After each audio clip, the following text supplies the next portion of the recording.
Praise the lord. శనివారము మే 18, 2024. ఈ రోజు దేవుని వాక్యము.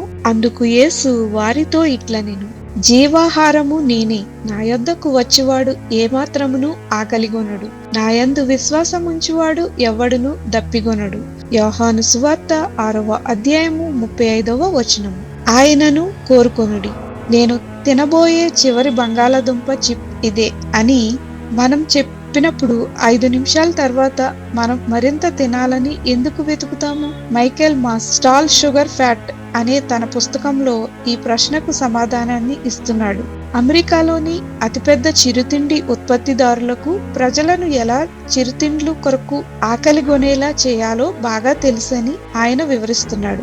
ఓ ప్రఖ్యాత కంపెనీ 1 సంవత్సరానికి దాదాపు 222 కోట్ల రూపాయలను ఖర్చు చేసి క్రేవ్ కన్సల్టెంట్ ని పనిలో పెట్టుకుని వినియోగదారులు ఇంకా తినాలి అనిపించేలా చేయడానికై అత్యంత రుచికరమైన పదార్థాల తయారీ కోసం వారి రుచులను, ఆశలను పరిశీలించుటకు వ్యూహం రచించింది. అయితే ప్రభువైన యేసు ఇందుకు పూర్తి భిన్నంగా మన ఆత్మలను తృప్తిపరిచే నిజమైన ఆత్మీయ ఆహారం కోసం తృష్ణగొనేలా సహాయం చేయగలరు. ప్రభువైన యేసు వారితో ఇట్లనెను, జీవాహారము నేనే, నా యొద్దకు వచ్చివాడు ఏమాత్రమును ఆకలిగొనడు, నాయందు విశ్వాసముంచువాడు ఎప్పుడునూ దప్పిగొనడు.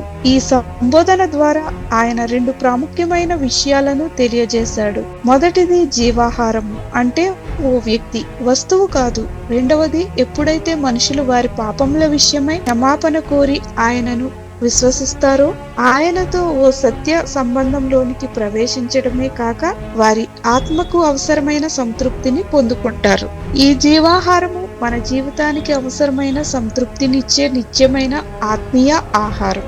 ప్రభువైన యేసు కొరకు తృష్ణగొనేలా సహాయపడే ఆచరణాత్మక పద్ధతులు ఏమిటి? ఆలోచన చేయండి. ప్రార్థన. జీవాహారమైన యేసు ప్రభువా, మీ సంపూర్ణ సమృద్ధిలో సంతృప్తి చెందేలా నాకు సహాయం చేయమని యేసు నామమున అడుగుచున్నాం తండ్రి. ఆమేన్.